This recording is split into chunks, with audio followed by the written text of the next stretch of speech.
Hey, welcome back to another video. We're talking IDW Sonic again in a very late yearly recap.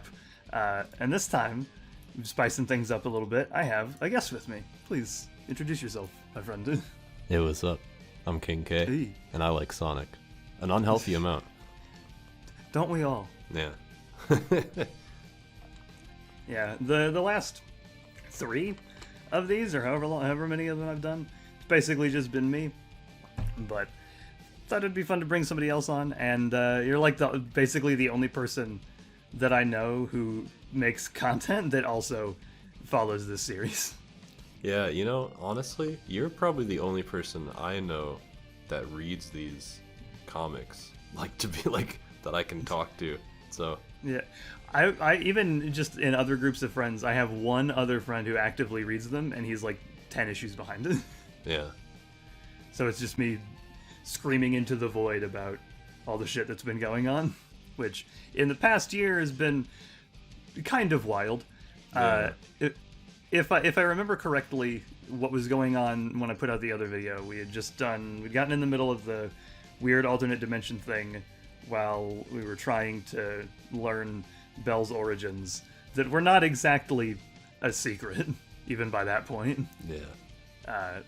But I did like the sort of the journey to there and the end of it. Yeah, I really... The moment where they're like all on the plane flying away, that's like I remember that pretty vividly with Belle talking. It's like it's such a like...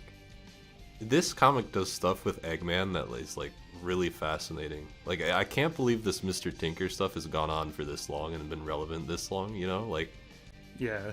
it's pretty cool, honestly. Yeah, I was disappointed when they ended it so quickly, but the fact that it has continued to be relevant, you know, 4 years into the book's run, I think it's worth it. And I understand they needed to get Eggman back in quick, but it was still a little disappointing to leave that behind. Yeah. And I mean, like, I don't want to jump too far ahead in this discussion, but like, it seems like they're still doing it, like, even now, trying to do cool stuff with Belle's character, and like, like, I don't know. I just think it's a cool way to have Eggman be a little bit more like, because like, I like him as a villain, but like, all he usually does is just sets up robots to fight Sonic, and like, it's cool that he has this, like, there's this character that's connected to him on the other side again. I don't know, that's like connected to a part of him that could potentially exist. It like adds a lot of cool ambiguity to him, I think. Yeah, it kind of, especially recently, it sort of reminded me of what they were doing, at least on a very base level, with Shard in the late days of the RG book, where you had an Eggman creation that was a good guy. Mm-hmm. Although Belle doesn't have the backstory that Shard did, but I think Belle is overall a more interesting character. Yeah, partially really because her. partially because she's gotten to do more. Shard didn't get much spotlight. I'm kind of surprised, like, when they first introduced Belle, I was like, well, she's probably just gonna, you know, stick around for this arc and then maybe show up kind of like Tangle and Whisper do every now and then, but like, she's been like incredibly involved in basically everything going on, so it's pretty interesting. Yeah, it's a little disappointing we haven't seen as much of Tangle and Whisper in a little while. Yeah. But I feel like a lot of the last year has been about Belle, and then we'll get a little bit more into them later, but Surge and Kit. Yeah. So it's trying to get them in the middle of everything too would have probably gotten a little crowded. And we did get some Whisper in the most recent issue, but they've done really good stuff with Belle. I liked Belle when she was introduced, but they've just continued to make her better and more interesting. Yeah, I really like her. It's a shame that like the large majority of Sonic fans probably aren't even going to know she exists. Yeah, well, that's the thing that I think about when they keep introducing new characters, because like, honestly, with the exception of like, I think her name's like Jewel, I don't remember, with the exception of her, who's kind of like meh, I don't like dislike her, but it's like whatever, All they of haven't the really new, done anything with it. the rest of the new characters in this comic are like really cool. Yeah. So I really, I mean, like the Archie characters are like dead basically. So I don't have much hope for these characters, but it feels like maybe they could put them in some like spin-offs down the line. Maybe, I don't know. I think that would be cool. I feel like maybe they were testing the waters with that by putting Tangle and Whisper in like Sonic Dash and Forces Speed Battle, and I'm upset that hasn't really led to much of anything else. But they did get plushes, which is pretty wild for comic characters. Yeah, I've been meaning to pick them up. I know Evan Stanley bought like 2 of each of them. Mm-hmm. Or no, not Evan Stanley. Jennifer Hernandez, who did art for Archie, and then a little bit for this series. Yeah. I mean, like, I just want them, specifically Starline, who's like, I mean, like, he's basically my favorite character in the comic. I just want him to be able to exist outside of it in some form. Yeah. Not gonna hold out hope for it, but, like, it would be cool. Yeah. That's always the downside to getting into the comics, is that there's all these other characters that are really, really cool that they're probably not going to do anything with outside of the comics. Yeah.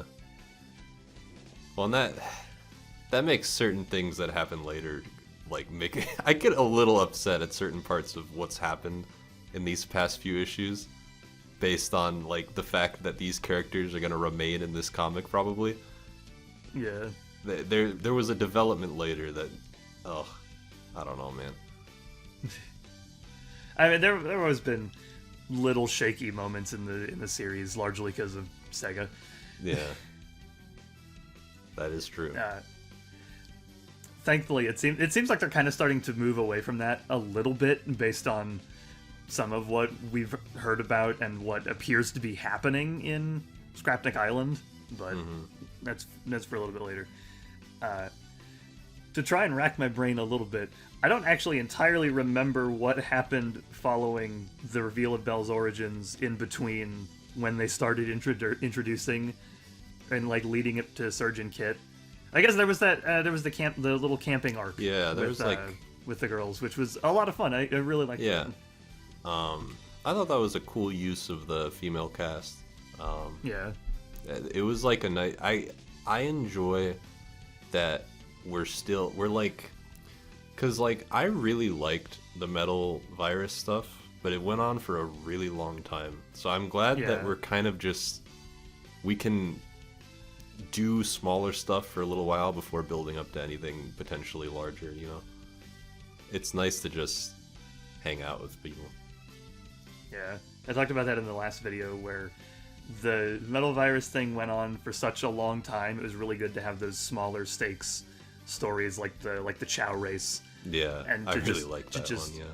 Yeah, to just like wind down for a bit, and now we're, then after that we started building again proper into the road to issue 50, which was a really big deal. Yeah, well, it's cool too because like you get build up for Surge and Tenric, not Tenric. Fucking Surge is a Tenric. Surge and Kit. There's like, because I remember even thinking during that whole arc, I was like, I'm really interested in whoever caused all of this to happen. I remember that vividly. I was like, I really want to figure out who these people are. Yeah, I was already gonna buy Imposter Syndrome because I buy basically every thing that this series puts out. But that bit, like, it was the month before I think the first issue of Imposter Syndrome came out, and I was like, well, that's got me hooked now. I need to know what's up with these characters. Was there in this stretch of time there was like a random Chaotix chapter? Was that in this span of issues? Yeah, it was in like the 40s. Yeah, because I really liked that one too. I love the Chaotix a lot. And so just have an entire issue of them doing stuff was like really cool. The comics have always had fun with the Chaotix. The last arc of Sonic Universe in the Archie series was a Chaotix story that was fantastic. Nice. I'm working, like, this is kind of a tangent, but like I'm working my way through Archie right now, and I'm on like issue 100. I'm still in kind of the interesting phase of Archie, but I'm excited to catch up to the more recent Flynn stuff in that comic. Yeah, it's when, to not go too heavy into this, when it hits Ian Flynn like around 150, 155, I think is when he officially takes over full time. Like, that's when it gets really, really good, and it basically stays really, really good until the reboot, when it's good but not as good. I'm really interested in getting there, especially after reading the stuff in this comic. It's got me a lot more interested to go back and see where that all started. I know Ian Flynn's not the only one who works on this comic, but like, he worked on a good amount of it. Yeah, it's large. It's like main series. It's pretty much just him and Evan Stanley. Yeah. And then when Scrapnik Island has a whole new writer whose name I suddenly can't remember. I'm not familiar with anything that he's done. But what we're seeing of Scrapnik Island looks pretty solid. We'll talk about that at the end.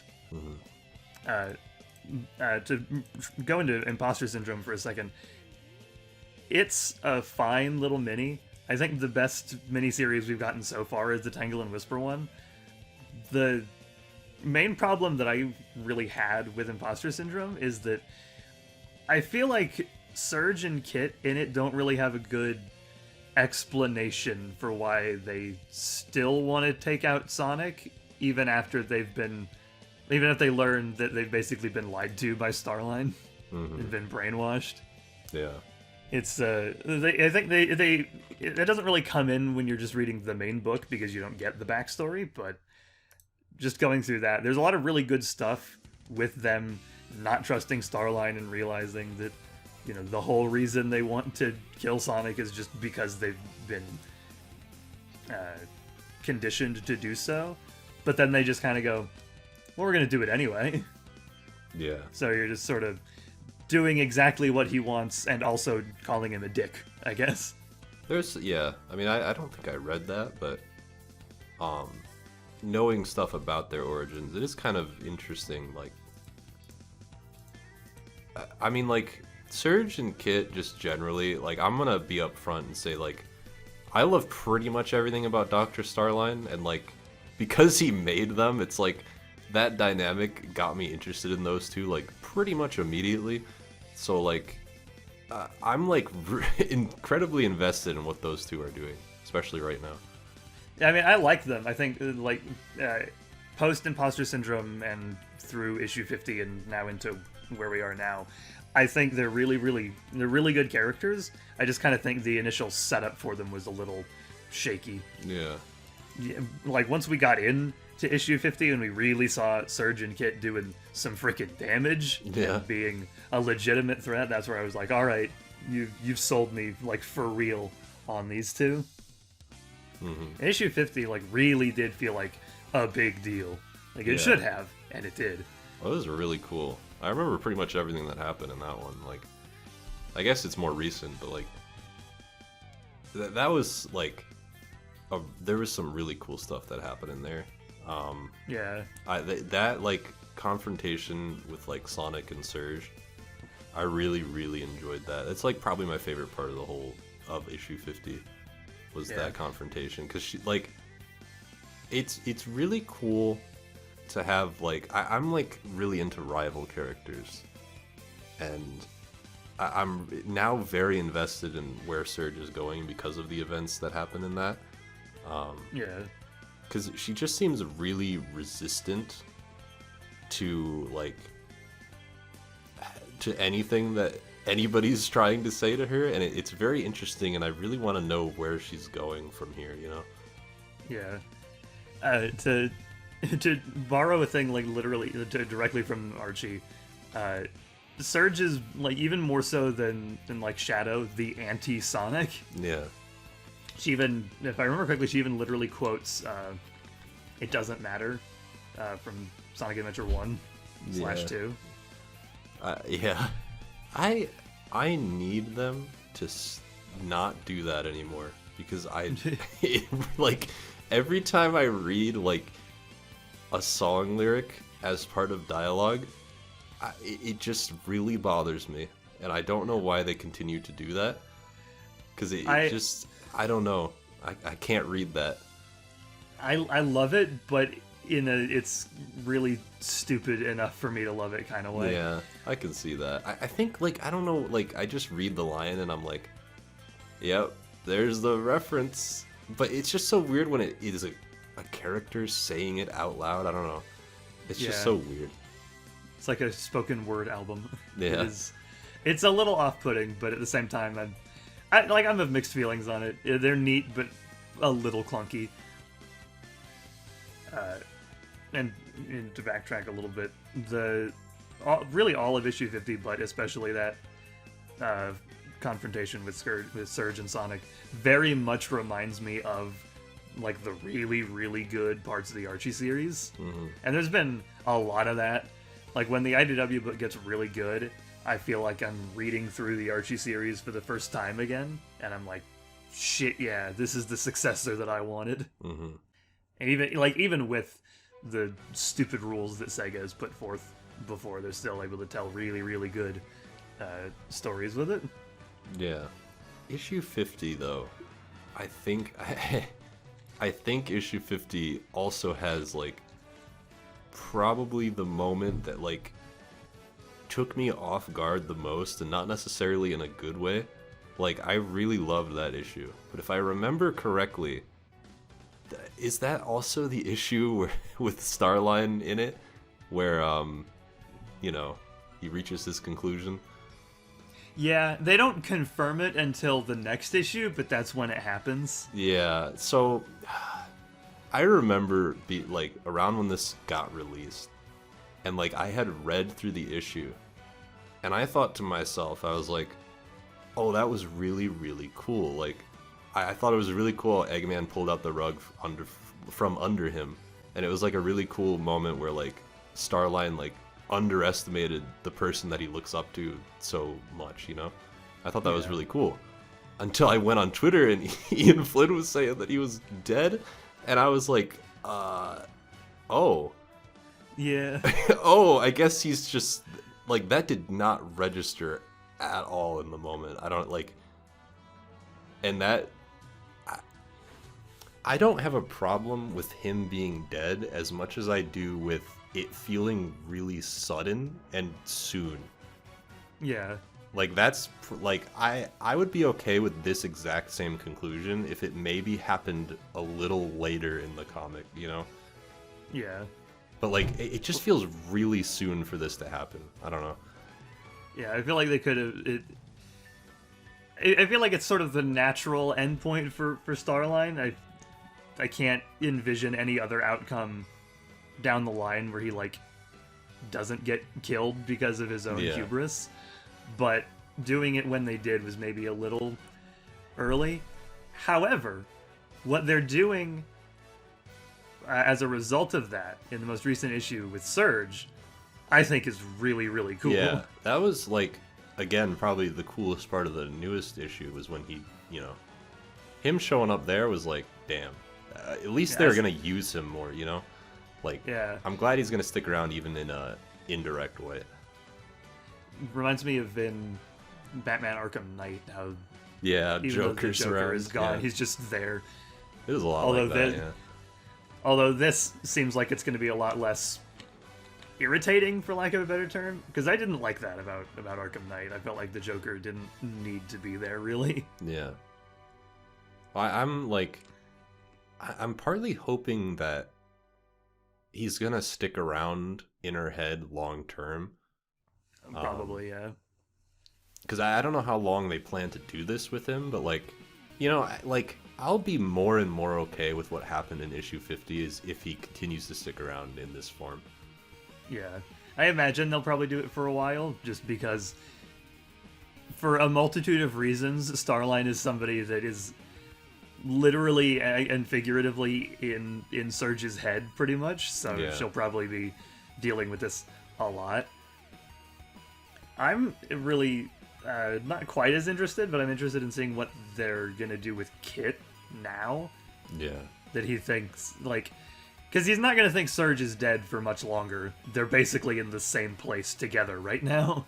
It's just they need to run into each other, and we'll see what happens. But I kind of doubt Kit will be sticking with the heroes for much longer. Yeah. I don't, like... I'm really interested to see where these two go. Like, Yeah. I guess I'm more interested in Surge, but, like, Kit comes into that by proxy, because they're just going to follow Surge around, but... Yeah, their package deal. I don't really know, because I could see it going basically any way, you know? Like, I could see it to where Surge and Kit become recurring antagonists, but I, like, could also see it the other way around. I don't know. Or maybe they just, like, screw off and don't bother anymore. I don't know. I have no idea. I really hope it's not the last one, but I could see them definitely either being consistent villains or like begrudging allies sometimes, or even just kind of flip-flopping between both depending on circumstance. I'm not really sure what I want more, because like I guess it would be nice to have more villains, you know? Yeah. Because as of right now, it's kind of just like Eggman, Rough and Tumble. I guess I haven't seen them in forever, but they were in the most recent annual, and I think that's the biggest appearance they've made in a while. Yeah, and then like I guess Metal Sonic, which is basically just Eggman's proxy. So like, yeah, it would be nice to have more recurring villains, but at the same time, I do want Sonic to be able to get through to her. Yeah. That would be nice. I kind of feel like maybe the flip-flopping thing might be the better way to go about it, because you kind of get both, where she's willing to work alongside Sonic but doesn't really like him. Yeah, that would be nice. I would like that. Yeah, because I love, like, again, one of the things I loved about the Archie comics is that there were a bunch of non-Eggman villains that they used pretty often. Usually Eggman was involved in some capacity, but there were a whole bunch of other characters that could pose a threat. Yeah. And that's one of the reasons I liked the Bad Guys miniseries from last year, because Eggman's involved, but he's not a big part of it. A lot of it is Starline and Mimic and Zavik and Rough and Tumble. Yeah. I forgot about Mimic. That series, by the way, is what told me how Starline's name is pronounced. Oh, yeah. Rough and Tumble come up with like a rhyme for the whole group, and I don't remember what they rhymed Starline's name with, but I tweeted about it. I tweeted at Ian Flynn. I was like, have I been pronouncing his name wrong the whole time? and he was like, yeah, this happens. Like, I get a lot of people saying this, but yeah, it's Starline, and I'm thinking, my life is a lie. I never even had a problem with that, but that's interesting, I guess, yeah. My brain, like, from day one, my brain immediately went, yeah, Starling. Yeah. And I still, like, catch myself in saying Starline instead of Starline sometimes. That's interesting. And then, outside of the specific main book this year, we also got two really, really good standalones. There was the 30th anniversary special and the 2022 annual. And then prior to this video coming out, or after this video coming out rather, there's a Tales 30th anniversary special in November as well. So we're getting a lot of stuff that isn't the main book. Mm-hmm. I don't know if you read the 30th anniversary special. I don't think so, no. It's really good. It reminds me of if you read the Sonic Hyperdrive. Is it called Hyperdrive? I don't remember. The classic Sonic like standalone miniseries that they were doing in like late in the Archie series run. I don't think I saw that. I remember it though. I just never read it. Yeah, it's also really good. But the 30th anniversary special is a lot of stories set in classic continuity, and they're all really, really good. Mm-hmm. There's one that features the hard-boiled heavies, and they brought back frickin' Metal Knuckles from Sonic R. Wow. That is cool. Yeah. And then there's one about Amy being like an artist that's really heartwarming. The 30th anniversary special is not, important, but it's a really good read. It's not quite as like good as the 2021 annual, which was all the stories relating to the metal virus.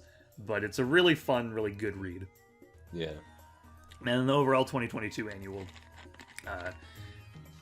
was pretty good, but it doesn't have the connecting, metal virus theme that the last one did. And none of the stories are really, really good, but none of them are bad either. It's a fun read, and that's kind of the limit of that. And so, moving into the future, now we've got Surge with the... I don't even remember what it's called, but that like power-up device thing that she's got on her. Yeah, I don't remember either. I could look it up, but not that important right now. You know what I just remembered before we talk about this is that I completely forgot that like before all of this happened, they had to deal with the Deadly Six for a few issues. Do you remember that? Oh yeah, when they were doing the cleanup afterwards. Yeah, that was like a big part. There was like a few issues of that happening.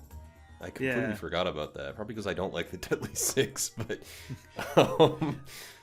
I liked that they were included. Yeah, I think plus they do the best they can with those characters. Yeah, I like them as like a cartoony villains, but it is hard to put them in a more actual story focused setting like the comics. Yeah. Like I think they work in the context of Sonic Lost World and, Zavik showing up in Forces. But it's hard to make them really, really good otherwise.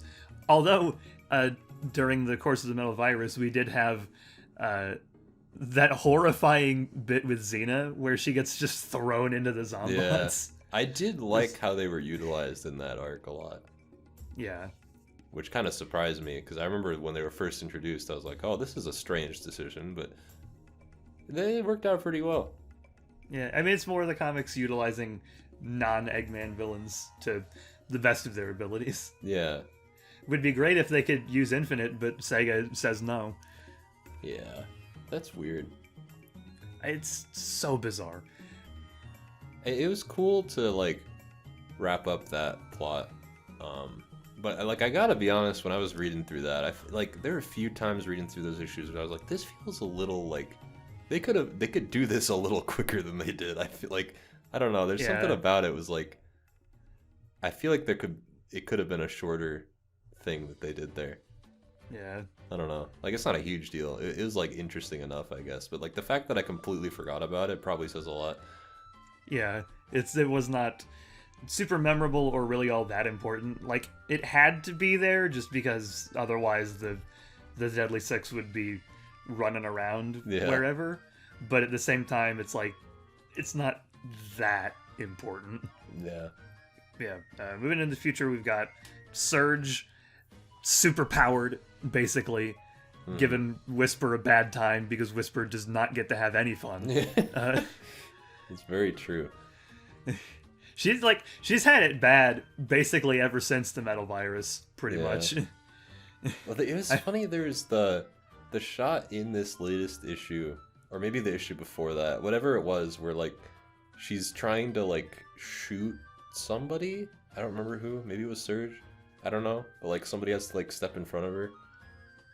I remember that. What happened there? That's like such a vague thing in my memory. But I remember during that, I'm like, man, it feels like Whisper just can't do anything like without suffering for it. Like, yeah, it's. I hope that she gets a good, like, a triumphant moment. I don't know. Yeah. Maybe I don't know if she'll be like a big part of this ongoing struggle, or like, I don't know. I think she'll probably need to be involved in some way just because of what Surge does with the Wisps in this most recent issue. Yeah. So, hopefully she can come out on top and not get her ass handed to her for once. Yeah. That would be nice. Yeah. Maybe get Tangle in there too, because it feels like it's really been a while since we've gotten anything really substantial with Tangle. Yeah. That would be nice. And I assume that, like, what's gonna happen here is, like, Sonic's probably gonna fight Surge again. Probably, yeah. I don't know how that's gonna go.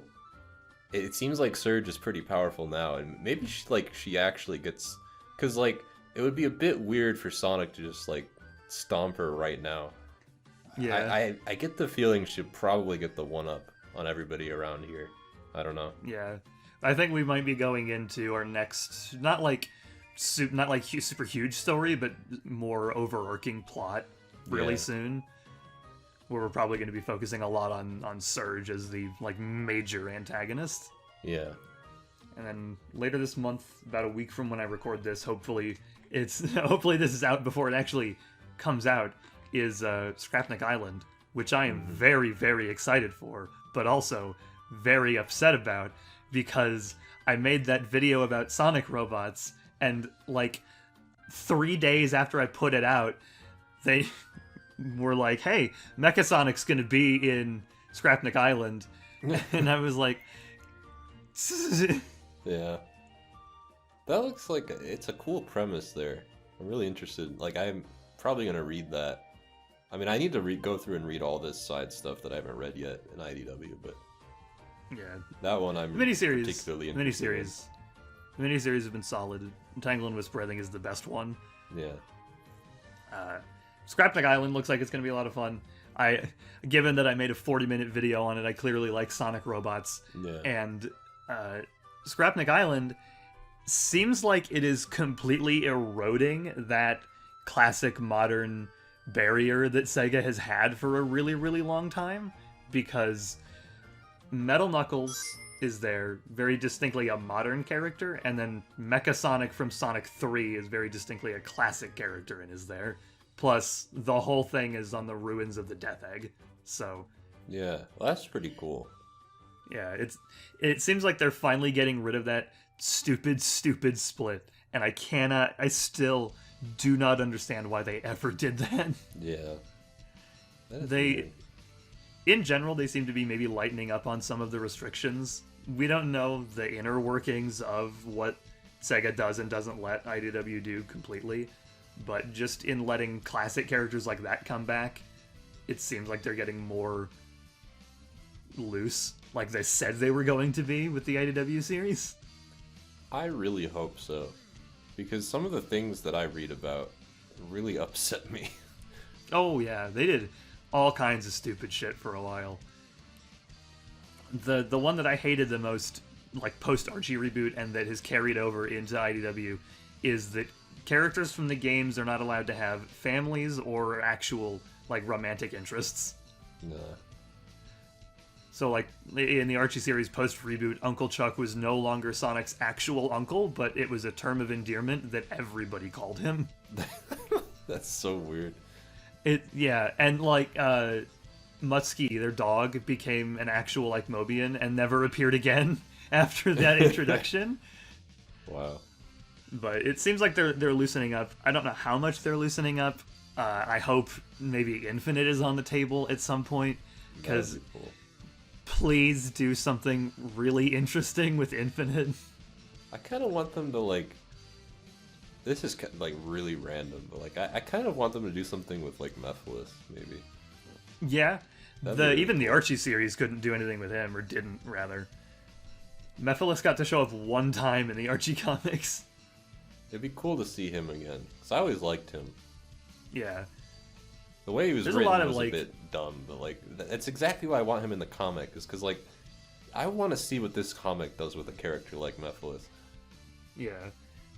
That's just, again, one of the things that I've always liked about the comics is that they take the really undercooked elements of the game's stories, which is most of it, and, you know, do stuff with them. Well, that'd be cool with Infinite as well, because Infinite really, really bothers me in Forces, the way that he is portrayed. So that'd be really nice to get a version of Infinite that I'd be more okay with. Yeah. And we know we're getting a tie-in prequel comic to Frontiers, the first part of which comes out on Tuesday, so like 2 days from when I record this, I think.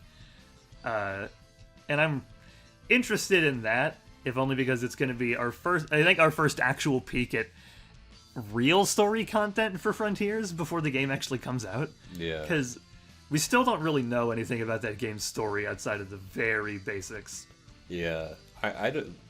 they're really playing up the mystery aspect of it, but I have no idea what's going on in it. Like, yeah, I kind of dig it, and I'm glad that it's a game that's coming out soon, because when you leave mysteries like that for a really long time, you run the risk of losing interest, which is what happened with Death Stranding to me. Yeah. Is that game was a mystery for so long I stopped giving a damn. But we don't know anything about the Frontiers, even like the tie-in at all, other than it's a prequel. So I'm curious about what that's going to be. Scrapnik Island looks like it'll be fun. Having Mecha Sonic back and helping Sonic, it seems, should be pretty neat. And then also Mecha Knuckles getting the OVA hat is glorious. Yeah, that's pretty cool, yeah. And Ken Penders can't even claim he came up with it this time. Good. So that is pretty much the last year of the book. This is far and away the longest one of these so far, but that's what happens when you get two people who have way too many opinions about Sonic without any kind of notes or script. It's still I'm really digging the comic still. It has its moments of has some strange stuff in there, but overall, it's held my interest a lot more than the game stories have in a very long time. So yeah, it's the thing I say with all of these. If you like Sonic games and the stories are lacking, read the comics, please. Yeah. Because even when the comics are doing dumb shit, like what happened with Shadow during the Metal Virus arc, they're still stories. Yeah. Which I will take over. Yeah, and I mean basically just character beats that the games do. That really bothered me, that Shadow thing, but you know what? The whole rest of the arc, I thought it was pretty cool. Maybe a little long, but in the grand scheme, it's a really, really cool story that they were able to tell, even with some blemishes here and there. Yeah. And that's not something I can say for the games right now, in terms of my interest. Yeah. I'm still interested in the games themselves, but I long since really stopped hoping for super good stories from the games. Yeah. I'm confident the dialogue in Frontiers will be good, because that's Ian Flynn stuff, but I don't have any hopes really for the actual plot of the game. Yeah, I don't really have any hopes for it. I think it'd be cool if it was nice and good, but I stopped hoping for that a long time ago as well. Yeah, but the comics are a thing that I continually look forward to. There are basically no comic series that I'm really, really good at keeping up on, but Sonic is one that I'm, if not consistently caught up on, I'm only a couple of issues behind, or even just one issue. It took me 2 weeks to read issue 53. I kind of in the same way. I'm usually a couple issues behind, and then I see a new issue comes out, and I'm let me just get these and read them. Yeah, I try to keep up, but I'm lazy, and sometimes I get caught up diving headfirst back into Star Wars, for instance. Yeah. Well, I'm following so much, I gotta read the new One Piece every week, I gotta read, all that stuff. So, sometimes Sonic just falls by the wayside, and because it's updated, monthly, it's easier for me to forget that it exists for a while. Yeah, that's usually my problem with comics, is that a whole month goes by and my brain ends up focusing on something else. Yeah. And then I guarantee you, if I hadn't done this video now when I did, I would have gotten sucked into the Xenoblade 3 expansion stuff that just came out. This would never have gotten done. I already got sucked into it. I haven't dipped my toes into it entirely because I know I'm not going to get anything done if I do. Yeah. Yeah, but yeah, I continue to be excited for what the book is going to do. Even when it slips a little bit, it's still better than the games have basically ever been. Yeah. It's still I usually don't like doing this, especially this far into the run, but it hasn't quite hit the same heights as pre-reboot Archie, but it's damn close and still incredible. Yeah. And definitely beats the reboot, which I still enjoyed, but was not as good. Mm-hmm. So that is gonna wrap it up. Be sure to go check out Dan's channel. He does really, really good videos on all kinds of games. If you like content that is, the opposite of mine, well done and good at explaining opinions, then you'll like Dan. I'm not so sure about that part, but you know what? I'll take them if they want to come. I mean, yeah, go. I mean, odds are pretty good that if you're seeing this video, they're probably here because of you, but yeah, you never know. Who knows? If you're subscribed to me for some reason, you definitely should be subscribed to Dan. I'll probably, at this point going forward, maybe do individual issue stuff, and maybe even just for Scrapnik Island, because I'm going to want to gush about robots. So stick around if you want to hear about that when that happens. And just all the other random shit that I talk about. That is going to do it. Check out links and junk in the description. Go subscribe to Dan. Follow him on Twitter. Follow me on Twitter while you're at it. And come back whenever the next video is, for probably just me that time. Nice. See ya.